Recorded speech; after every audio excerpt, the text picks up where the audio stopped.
Hey everybody, good morning. Welcome to the Morning Devo with Bo. This is Bo Willette. Hope you guys are doing good. And what today? It's March 5th today. We're going to do Proverbs 22. Pretty stoked to get into the Word early this morning. We have the Calvary Bible Conference that's going on, so I am not able to do it at my normal time of 9 a.m. So I'm in a little early today for sure. What is it, 7:36 right now? So it feels nice and early morning, kind of coffee, kind of thing, even though I'm not a big coffee guy. But if you got whatever drink you got, you can get into the Proverbs with me, Proverbs 22. You can always check out the archives at my YouTube channel, at Bo Willette. I've done all the pretty much New Testament's done, gone through all the Old Testament, and now I am in Proverbs 22. I go through my devotions through the Bible. Sometimes people go through meditation books, sometimes they go through something else, like a self-help book or something in the morning. I started doing Bible devotions, God, a long time ago, over 30 years ago, probably like 34 years ago. And it really was just going through the Bible. That's how I do it. It kind of answers a lot of questions of how God moves in our world, what God's like, and why God acts the way he acts. And so some of the bigger questions that people have about the Bible can pretty much get answered if you just kind of start in Genesis and start reading through it and kind of picking it apart. So Proverbs, right? Father to a son, mother to a daughter kind of thing. That's kind of how these practical wisdom chapters are. And they're great. Look at 22. Proverbs 22. Choose a good reputation over great riches. Being held in high esteem is better than silver or gold. That makes sense, right? Man, you can get all the riches you want, but if you don't have a good reputation, man, it's kind of a bummer. Probably don't even know why you got friends. They probably are there for your money. It says, the rich and the poor have this in common. The Lord has made them both. That's something good to remember. The Lord is the maker of all. And maybe it might help in my judgments towards people. Maybe not being so swift, right, to judge. Maybe being a little more cautious with my judgments when I realize that, hey, the Lord is the maker of all. The prudent person foresees danger and takes precautions. The simpleton goes blindly on and suffers the consequences. Hey, God, help me not be a simpleton just to go where there's danger and not foresee it, right? Help me to have good eyes to be able to see that danger ahead of me. Sometimes we run right into the danger, right? We just keep going and keep going instead of being prudent, foreseeing the danger, right? And take some precautions about it. I think we all can relate to just going blindly into it. True humility and fear of the Lord lead to riches, honor, and long life. Just a good principle. Just fearing the Lord, that humility, leads to good things. Corrupt people walk a thorny, treacherous road. Whoever values life will avoid it. That's a good prayer too. Help me not be corrupt, right? I like how it says walk a thorny, treacherous road. Doesn't sound like a really healthy one. Sounds like kind of a difficult one. And sometimes, just sin is difficult. It takes too much time and a lot of effort. Sometimes it could be that way, where it just would be better, more advantageous for sure, just to do the right thing. Direct your children onto the right path, and when they are older, they will not leave it. That's a good one, isn't it? One for so many of us parents to trust on. Hey, direct your children onto the right path. When they are older, they will not leave it. Just as the rich rule the poor, so the borrower is servant to the lender. We've, I think, read that one before, right? You don't want to be someone who's just constantly, the, servant, the borrower.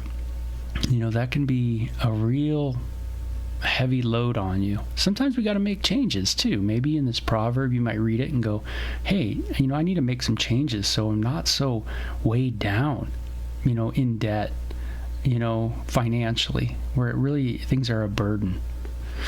Those who plan injustice will harvest disaster, and their reign of terror will come to an end. Ooh, it's a good promise, right? A reign of terror to come to the end.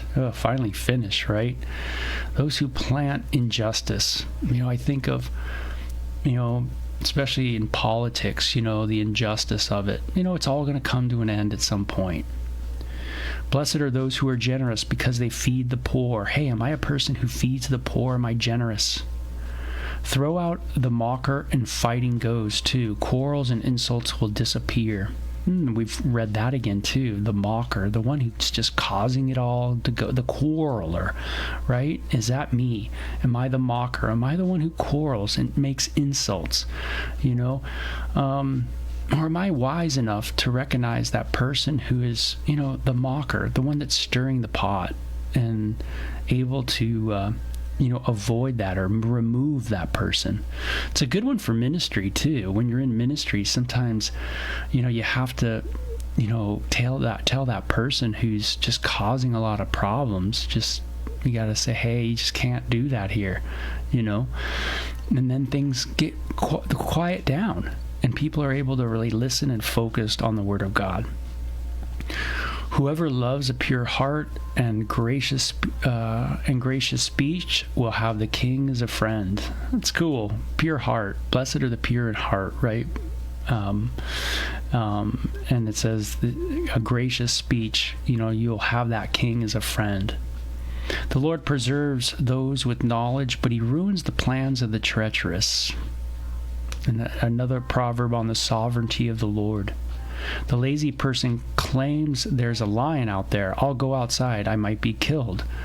The mouth of an immoral woman is a dangerous trap. Those who make the Lord angry will fall into it. Whoa, so good, right? Ooh, maybe the Lord's angry with me, and that's why I'm such a lustful person. Have you ever thought that way? God's against me, that kind of thing. But sometimes it's good for us to look at it. Man, hey, maybe God's letting me go in the direction that I want to go in. And maybe that's, a punishment. Maybe that's God correcting me, saying, look at this. Look at this area of your life. And, hey, nothing's wrong with getting honest with your life and saying, hey, am I that person who has gone to an immoral woman, right? It's a dangerous trap. And maybe my Father is trying to tell me something. Maybe I need to draw closer to the Lord, right? Help me not be that lazy person who doesn't take that opportunity to evaluate my life and then see it for what it is and go before the Lord, my Father, and say, hey, God, you know what? Thank you for letting me see it. And let's work on this. Correct me where I need to be corrected. But correct me, how does David say it? In mercy, right? And God does. He's so good like that. Jesus is our greatest picture of mercy, right, on us. Because of his great love towards us, because of his great mercy towards us, right? Jesus has died for us. God sent his son for us. So a youngster's heart is filled with foolishness, but physical discipline will drive it far away. That physical discipline, right? That needs to happen. Sometimes we don't like that, right? In our days, sometimes we go, oh, just let that kid go and he'll go. Well, God, people let me go when I was young, and boy, man, off the deep end, right? Sometimes you just go nuts. You go crazy, right? And you don't have any discipline. And then sometimes you really value, when you're growing up as a teenager, sometimes you really value that mentor who does give you some discipline. And you really are thankful for someone who's investing, because good discipline takes time and takes an investment. So when God disciplines us, remember, there's an investment there, and that's good. You want people to invest in other people, not just say, okay, go do whatever. In any good relationship, there's going to be some friction. And there's going to be, that iron sharpening iron, and that disciplining, even that correcting, that takes place. So it says a youngster's heart is filled with foolishness. Physical discipline will drive it far from him, that foolishness. A person who gets ahead by oppressing the poor or showering gifts on the rich will end in poverty. So an oppressor and someone who is buying the rich, maybe that's it. But you can see some character flaws there, right? Someone who is seeing how they can take advantage of a situation. Am I taking advantage of a situation? And it's such a good question, because it really delves into the heart of envy and jealousy and all those things like that. Am I that way? Do I have envy and jealousy rolling around? Am I there to take advantage of people? When I can stomp, do I stomp on them? When I can exploit, do I exploit? These kind of things to get that thing that I want. That is a human condition, and one that is pure yuck, man. Not good at all. I'd say pretty evil. So, verse 17, it starts, the saying of the wise. Listen to the words of the wise, applies your heart to my instruction, for it is good to keep these sayings in your heart and always ready on your lips. I am teaching you today, yes, you, so that you will trust in the Lord. I have written 30 sayings for you, filled with advice and knowledge. In this way you may know the truth, to take accurate report to those who sent you. Don't rob the poor just because you can or exploit the needy in court. Okay, don't take advantage of people. For the Lord is their defender. He will ruin anyone who ruins them. Wow. Don't befriend angry people or associate with hot-tempered people, or you will learn to be like them and endanger your soul. Hey, be careful who you're hanging out with. Growing up, man, you hang out with all kinds of angry people, right? Fights break out, things like that. I kind of look back on it, and I learned to hang with people like that because it was a protection for me, no doubt. But sometimes you could hang out with a hot-tempered person, and man, you're gonna be like them, and you become that way. Your mouth gets like theirs, right? You start talking like them. Don't agree to guarantee another person's debt or put up security for someone else. Be careful about that co-signing. Pay parents out there. Are you co-signing? Are you putting up something for a kid, who can't do it? Right? Sometimes we think about, oh yeah, it's not a friend, it's my kid. Yeah, but does it put you in a situation where you really can't do it? And is it really sustainable? And those are good questions to ask, because all of us want to help out, especially our kids. We all want to help out our children, even in this day and age where it's hard and inflation's high and things like that. But we have to be careful, and we have to be reasonable, right? Or else we are going to have to go to someone and say, hey, guess what? We now are in trouble. And it just goes on and on.